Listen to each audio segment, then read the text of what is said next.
everybody knows that they have an IRB coordinator assigned to their department. And so if you didn't know that, please be aware of that. Now you specifically, depending on your department, have an IRB coordinator that's assigned just for you, and that person is familiar with the type of research you submit, and they're the ones who are walking you through a lot of the submission process. So whenever you submit your IRB protocol into our office, the IRB coordinator goes through it, and they're the person that initially is communicating with you regarding what documents you need to submit, what's missing in your IRB application. And they're helping you put it together so it can be routed to the IRB reviewer. I think a lot of times when you get that initial letter from the IRB, you think maybe it's just the IRB reviewer who is responding to you, but the fact is it's probably your IRB coordinator trying to help you put it together, make sure it's appropriate, that all the documents are there and everything is ready for review. I'm going to select the link. This is again on our website, and you can find out who your IRB coordinator is. We're all listed there. And then we're listed by department, so that way you're able to tell who it is. I think in this case, everyone here may be from School of Education Human Development, so EHR. Is that correct? Do we have some EPSI people maybe? Yes. So Kelly Drake is currently the person for you to contact, although we just recently found out she's leaving, so you'll probably have to have a new coordinator here soon. So another reason for you to come visit the website and find out who your new IRB coordinator will be. For EPSI, it's Esther Lucy, and she will help you manage those. If there's anybody else who I haven't mentioned that you're maybe part of this, like TLAC is also here, and it's also handled by Esther Lucy. So if anybody wants to speak up and say, I don't see my department, please let me know, and I'll make sure to provide that information to you. Okay. So the other thing that I really want to open the floor to and have you guys ask questions, because this is probably the more interesting topic here, is the Huron conversion. So the first thing I want you to be aware is that we do have the website, which if you've all been paying attention to your inboxes, you know that you've been getting messages from us to let you know that the Huron conversion is coming up. I think an email was just sent out yesterday that had all the deadlines and everything you need to be made aware of, and it pointed you towards the website. The website is where we really put all the information you need to be made aware of. So I recommend that you read the whole page, because we really did put some thought into what we needed to share with you and what you needed to be made aware of. This table is probably like your number one thing you want to keep your eyes on, because it tells you when things need to be submitted by. So if I heard a lot of people talking about this November 6th deadline right now, and as we started, and you have to be aware that that's when the last chance you submit all your initial studies, if you're hoping to get it approved before the conversion. Then the continuing reviews and the modifications, every other submission you can submit until November 13th. And we'll continue to take those. And if anything is submitted after that, it's very likely that you'll get a correspondence. So if you ever submit anything past the deadlines that we have provided for you, it's very likely you're going to get correspondence from your IRB coordinator indicating that it's been returned to you. Okay. So with that in mind, does anybody have any questions related to the deadlines, or any comments, anything you want to share with the group so that we can, I can help with that? No. Denise, I got a quick question for you. I think there's been some back and forth with a couple of groups I've been chatting with. If they submit their initial IRB by that deadline, how much back and forth will you do before it transitions over? Okay, that's a great question. So the last time we tried to go live with this, there was a greater period. We gave our investigators a greater period. We had a greater period where we allowed for the IRB coordinators actually to handle submissions. But then that created more downtime for the investigators, which means there was less time for you guys to submit your application. This time we shortened it, which means that coordinators are going to be working a lot faster, and they have a lot less room for maybe going back and forth with investigators. So in order to help make sure that applications are being processed in a timely manner, we are asking this time that your submissions be in what we call an approvable state already. So what does that all mean?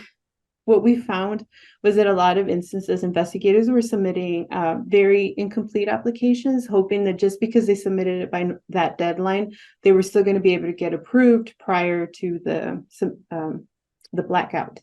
And so what we're encouraging investigators to do is to really go through the process and make sure their application is complete and is as complete as they can make it, and that they have included all the information they can, and that they really go through the process of submitting a complete application so that it can actually be approved in time.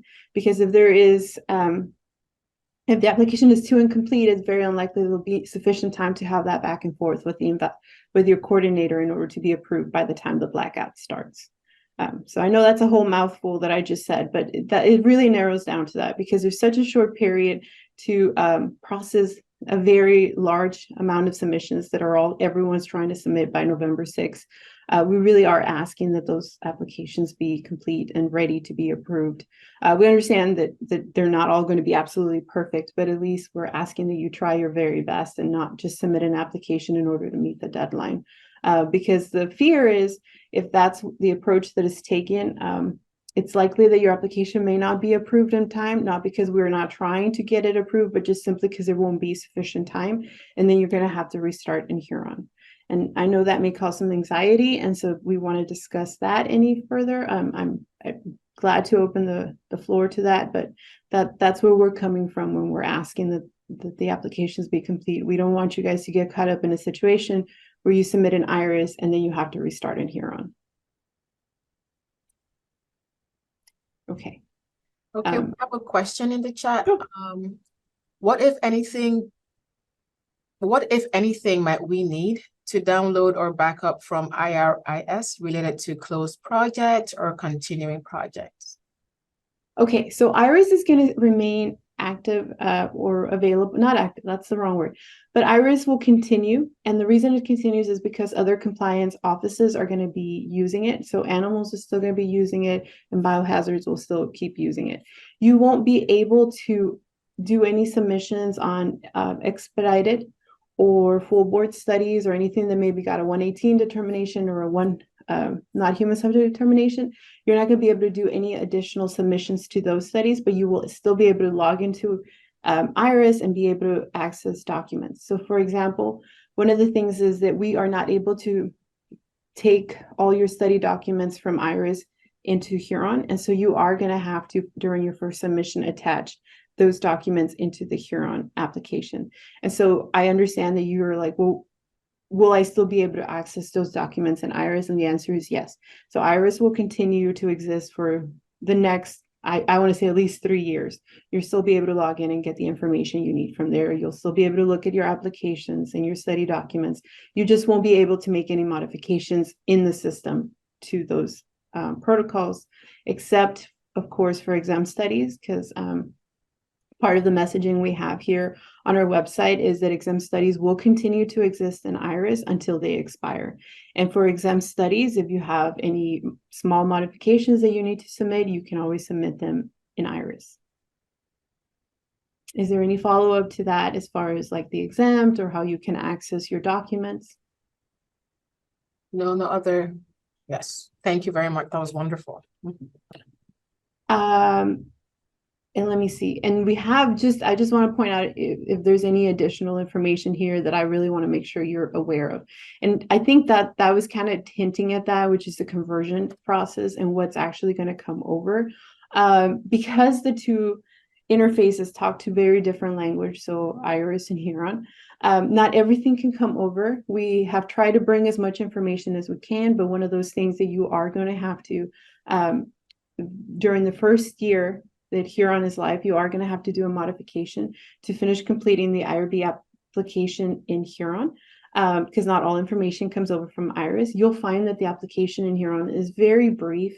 It's actually very user-friendly. And I don't know if any of you have been already involved in maybe some of the virtual training sessions, but if you've seen the the training, you'll see how short it is and how brief and how user-friendly it really is. And so in that first year, you're going to have to log in and finish filling out the application and attaching all your study documents, because we cannot bring your study documents, but you'll have the ability to attach them. The only thing we do ask is that you just give us your latest version. So for some of you who have had a study maybe open for 5 or 10 years, you don't have to give us every document you've created in the past 10 years, just the ones that you are currently using for your data collection at the time. Okay. And I'll leave that for, I don't want to touch on too many things because they're part of the tips. Yes. But if anybody, yes. No. Go right ahead. Oh, okay. You're But doing if anybody has any question on the information they've seen on this page up to date, I hope you've all seen it and you've all have visited frequently. You'll let me know if you have any questions or something that you didn't understand from our page. We drafted it and we were hoping that it was easily accessible to everybody, but we understand that sometimes it may not be. And what's easy to us to understand is not, coming across. And so please email our office if something is just not making sense. It's probably because we didn't say it the right way or we didn't communicate it correctly. Dr. Puga, could you just drop the link? Let me get the link to the page so I could put it in the chat for anyone who wants to follow along with you. I can start doing that too, so that if you want to. Yeah, just the IRB, just that one. Yeah. Let me see if it'll let me. I'll start doing that as I select things so that everybody can copy it. Go along. Okay, so this is for the for where we make our announcements. That's the link for that. Okay. Move it over here to the. Yep, you're right. I gave you the wrong one. It's a PDF, so it's a little annoying to click on, but here we go. Okay. The other link I have available here has to do with familiarize yourself with the protocol template suite. So I'll talk here in a minute about that. First, I'm going to share the link so everybody has it and you can go to it as I go through it. So this link is for the template suites. So one of the difference between IRIS and Huron is that in IRIS, you had to fill out this very lengthy IRB application that our investigators hated. We constantly heard that feedback. You all hated it. It was very difficult to address stipulations once you submitted it. There was a lot of redundancy in it. And so it was just not overall very well received by the research community. In Huron, what you're going to do is fill out a Word document where you'll put your protocol. And we have protocol templates available for you. And basically it functions the same way. That's where you're going to tell us everything you're going to do on your protocol. You're going to tell us who you're recruiting, what the consent process are, if you're doing any surveys or interviews, whatever it is that you're going to do, you're going to let us know using these templates. There are various templates to help the research community address the type of research they're doing. We have biomedical templates, we have social and behavioral templates, which I'm assuming most of you will be carrying out in this group. There are protocol templates for exempt research. So if you're constantly doing research that falls under the exemption category, this is one you might be interested in utilizing. If you're ever doing data analysis on existing data, I don't think there's usually specimen usage amongst your group, but if there might be the case, so if you ever are just doing an analysis on tissue samples or blood samples or even saliva samples and nothing else, you can always use this for existing samples. Or if you are using data from a data repository where you're not planning to do any future data collection, just existing data, you can always use this template. If you ever want to just get a not human subject research determination, which we see those often, you can use a template for that. We have a 118 determination. We usually use these for investigators who are like, I was just awarded a grant, which is great, but I'm not ready to submit the IRB application at this point because that's not where I am in my research journey. What can I do?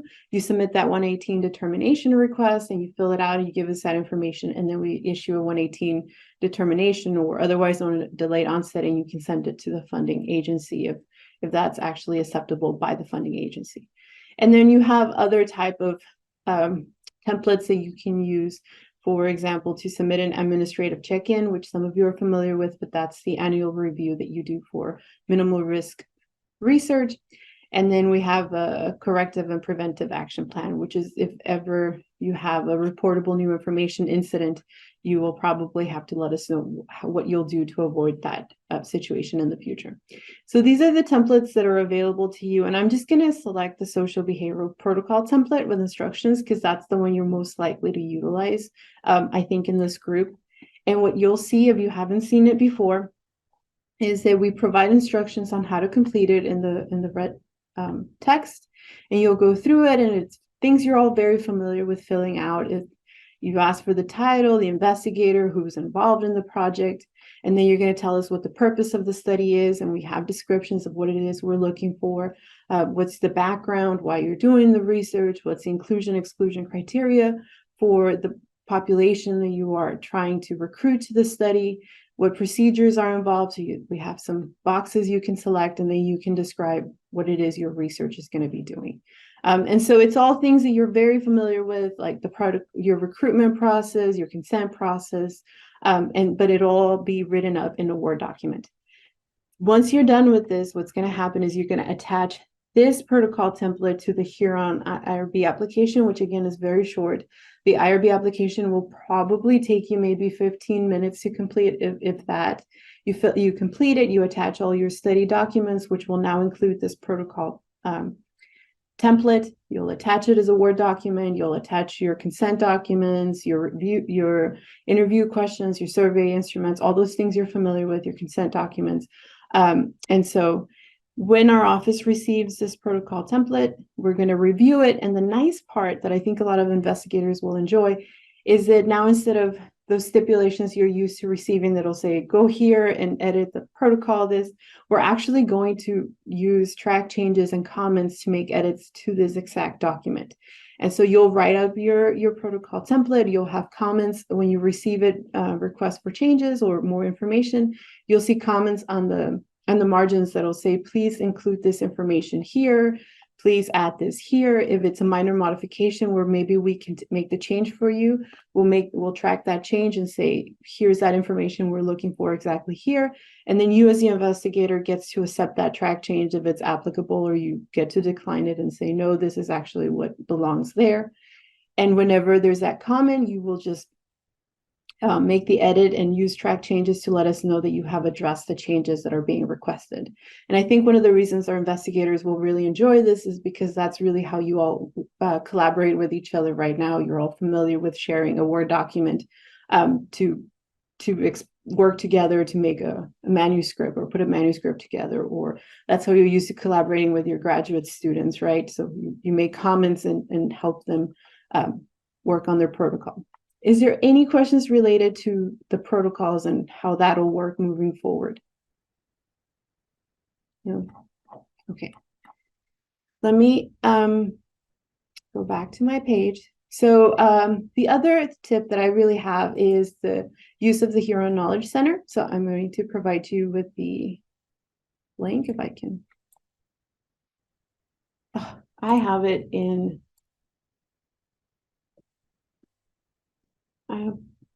I should have known that this. I'm sorry. It's just not the easiest way to copy and paste.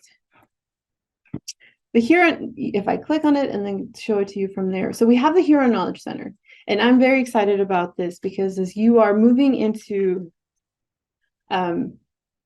Huron, what you'll probably need is a little bit of instruction on how to submit the various things that you're likely to submit into Huron. And so what we created is guidance PowerPoint presentations, basically, that are available to you at your need. And it has step-by-step instructions. So we have for basic introduction to Huron, just so you know how everything works. You have for what to do when you submit your first modification to a legacy study. And a legacy study is any study that was converted from IRIS to Huron. So any study that was approved expedited or full board in Huron is going to be moved. In IRIS is going to be moved into Huron. And so within the first year, you have to submit a modification, like I said, to finish populating the IRB application in Huron. And we have step-by-step instructions for how to do that.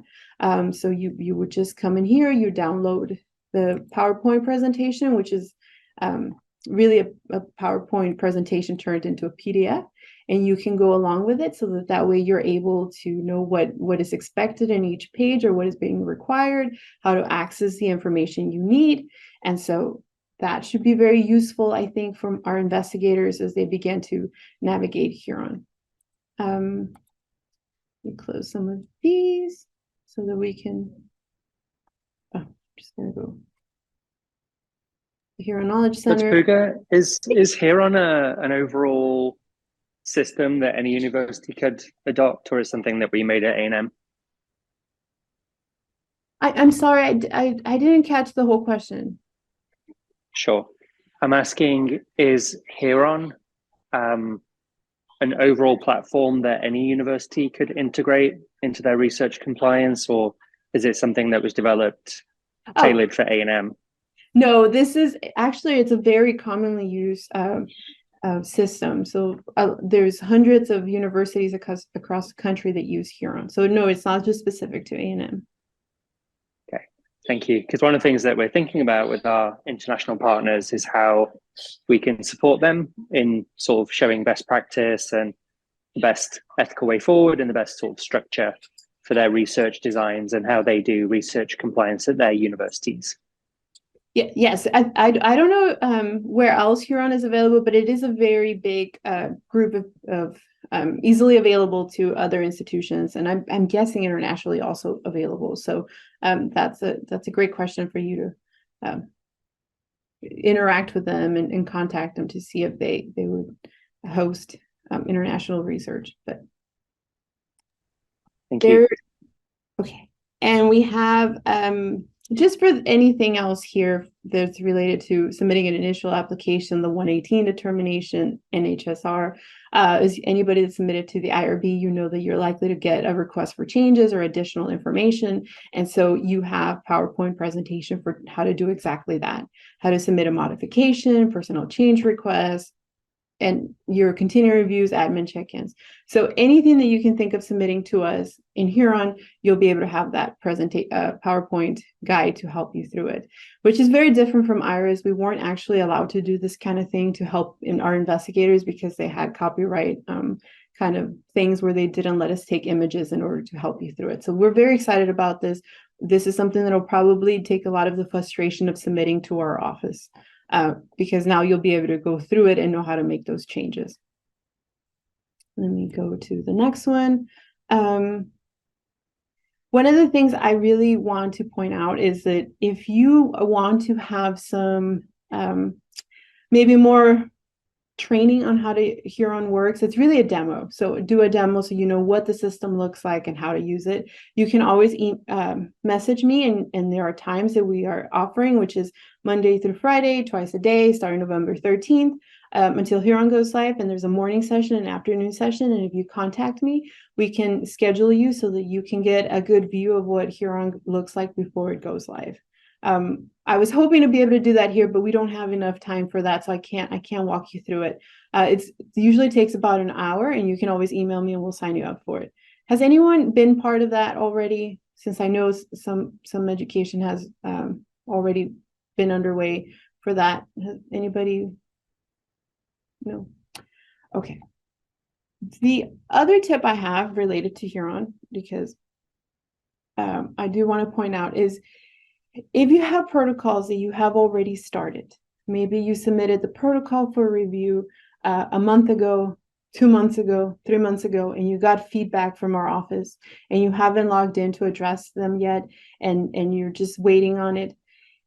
If you have to have those stipulations back to us by the November 6th deadline, because if you don't have it to us by November 6th, it's likely that it's not going to be approved in time. So if you have anything out there pending right now that you just, maybe it's been a while, you saw the stipulations and you're like, oh, forget this, I don't want to look at it. This is your time to go back, address the stipulations, and submit the application so that application doesn't go away and never to be seen again.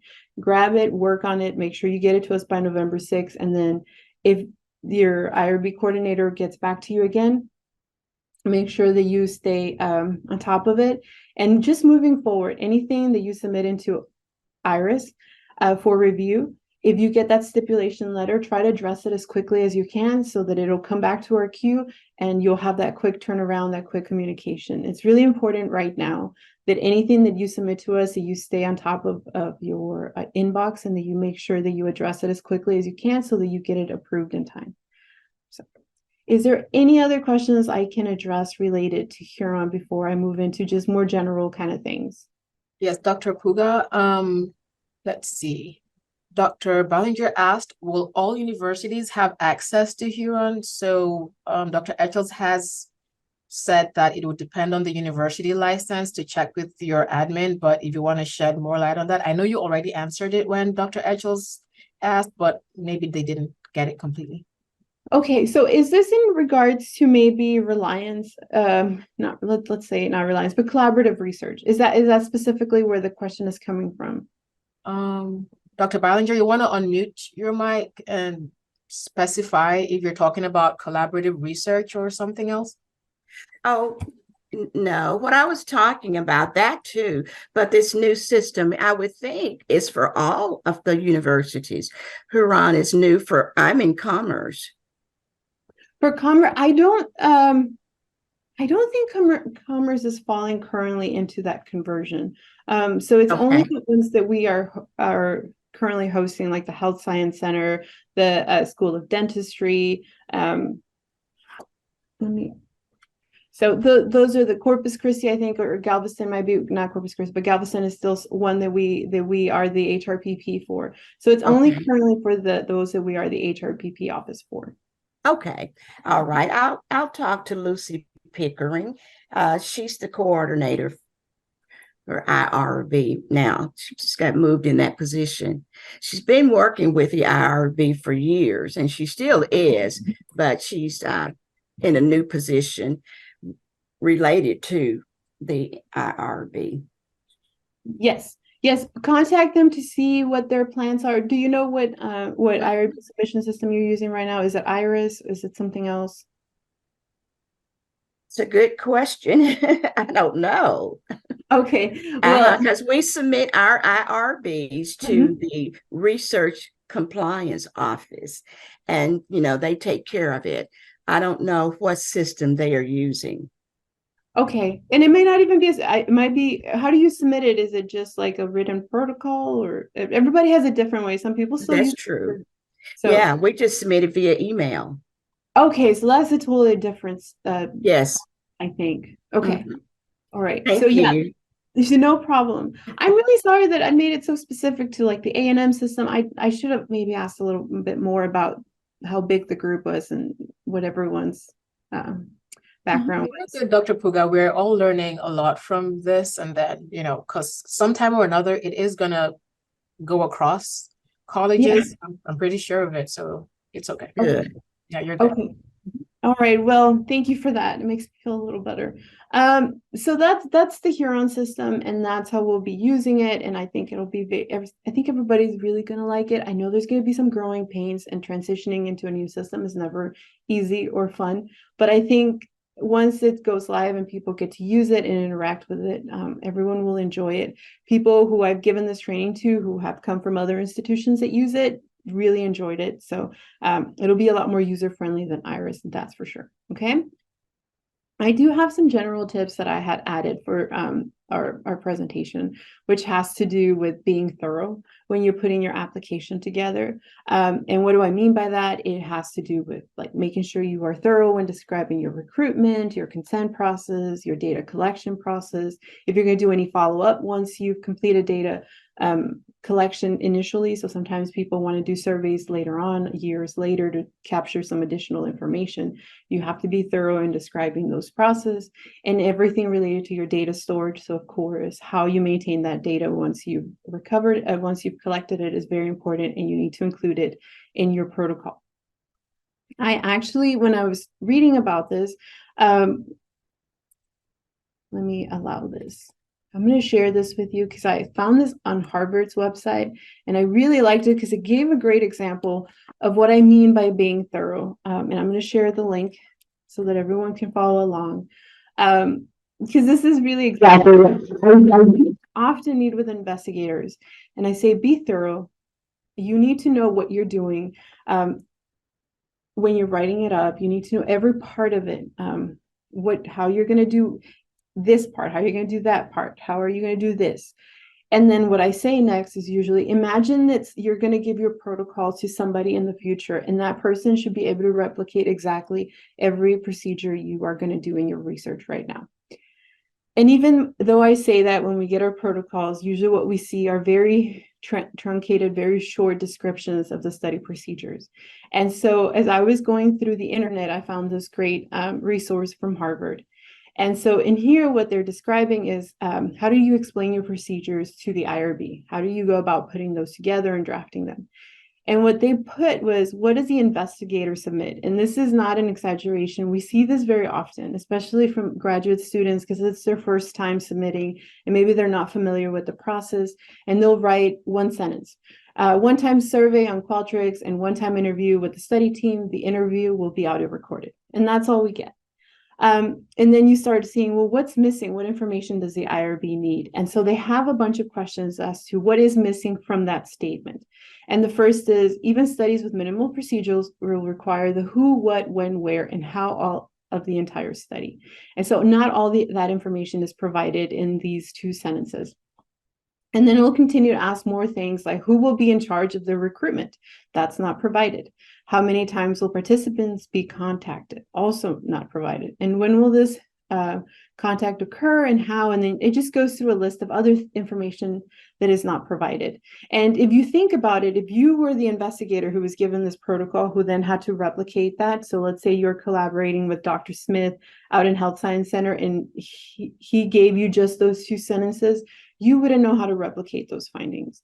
And so when you're putting your procedures down in an IRB protocol, it should be written in a format or Dr. Smith should write it in a format that's so easily to follow that if you were when you were to receive it, you would be able to replicate everything. And so the next thing that is provided here on the website is what the IRB wants to see. And it is exponentially more information. As you can see here, it's actually 3 paragraphs. And if you go through it, it really addresses a lot of those questions that were previously provided. The design and research team members will be responsible for obtaining the contact list of all employees from the study site. We didn't know that before. Who was going to be obtaining that information? They will then send the initial recruitment email and 2 reminder emails at 8-week intervals, reminding those who haven't already taken the survey to do so if they wish to be part of the study. And so now we know what exactly the recruitment process is, how often it is being sent out. If you're submitting this to the IRB, you would also give us the recruitment script so that way, again, if Dr. Smith gave you this, you would know how often to do it. And then you'd have that recruitment script so you'd know exactly what to send out in your email.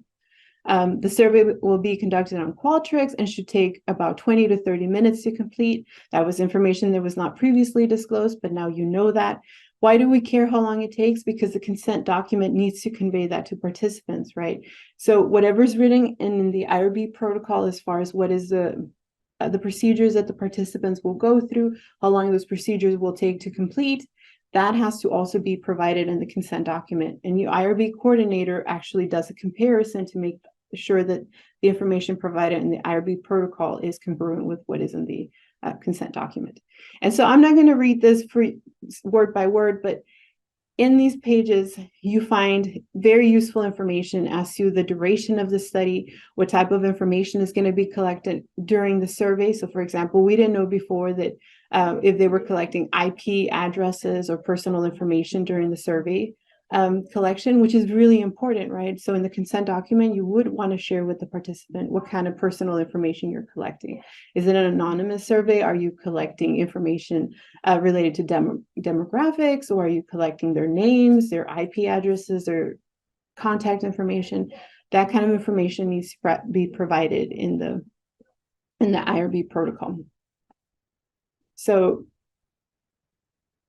is there any questions about this, about when you're putting your protocols, or do you want to share any of your own personal experiences submitting to the IRB and maybe getting too many stipulations in response and maybe not understanding where those stipulations were coming from?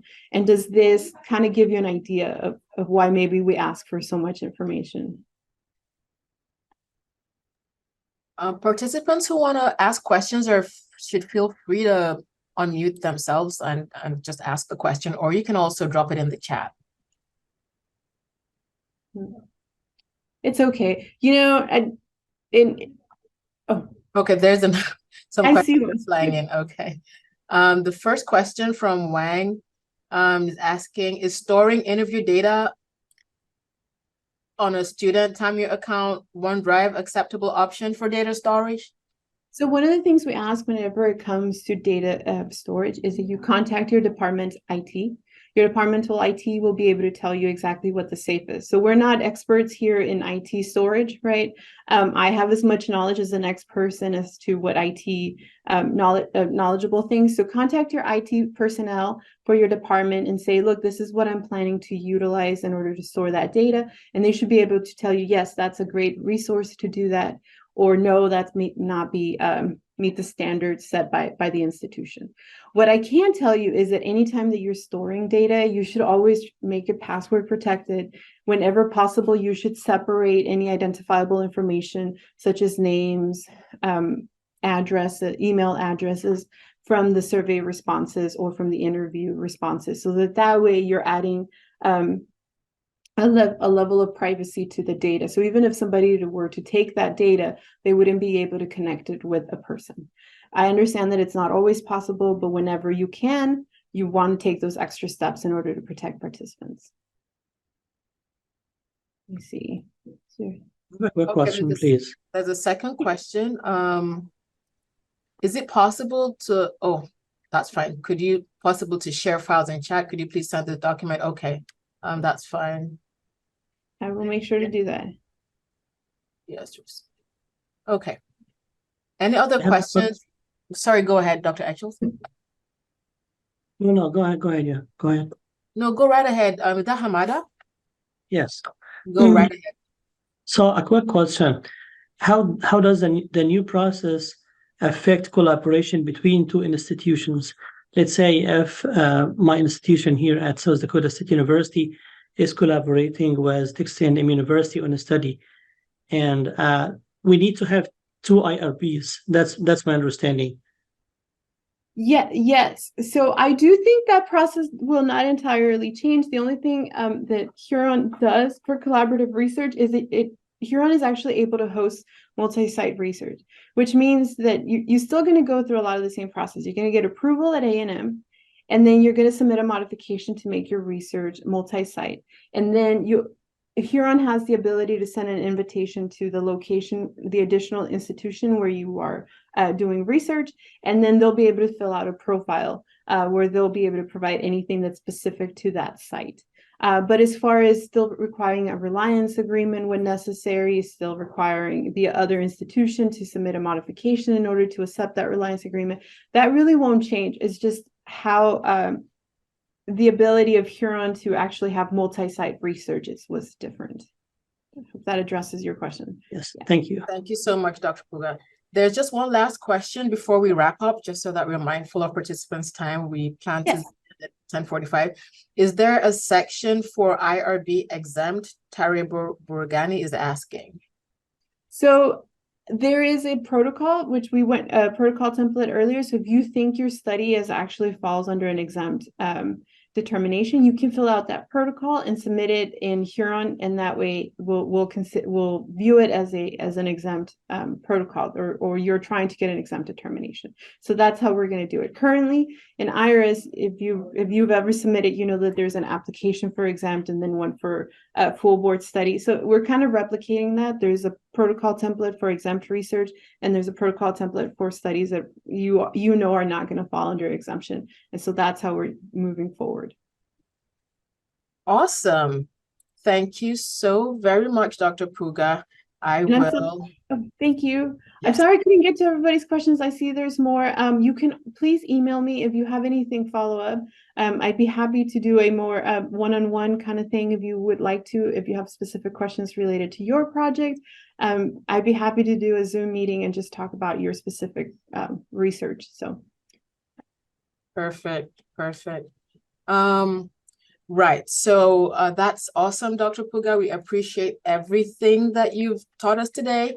And if there's any other questions, for additional information, I've put some resources up on the screen for any other questions or, specifications that you may have. You can email Kristen Hall or Dr. Matthew Etchells at the School of Education and Human Development.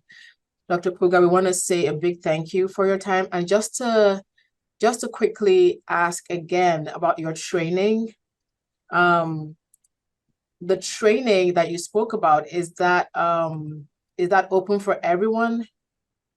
Yes. So anybody that plans to use Huron as for us for A&M, because I mean, if you're outside of A&M, you're welcome to join, but I don't know if it'll be very useful for you because every institution gets to kind of do a little bit of customization and has different processes. But if you're from A&M or an A&M agency, they are available. It's Monday through Friday, and they're offered twice a day, starting November 13th. And it's 9 a.m. and then again at 2 p.m. Do we need to send an email or just join a Zoom link at any point? You would send me an email and I would send you the link so that way you can join. And if only one of you wants to do it and then you want to share that link with your group or with your students, you're welcome to do that. Okay, perfect. I will drop that email in the chat, just so that everyone can have it. And so there is one PATS left for this semester. And we're thankful for everyone who's come today, and good evening in Georgia, in Tbilisi, good evening in Kenya. Thank you all for coming. I know it's 10 p.m. I think in Cambodia. So going forward, we're grateful, and we're going to have just the one PATS left for this semester, and that would be it for the year. And we will resume next year with some more powerful and insightful stuff that you can learn and hopefully move you along on your publication journey. I am going to drop in the chat all the links that Dr. Puga shared with us. That's it over there. And then her email, I will share that shortly. And if there is nothing else, thank you, everybody, and see you next time.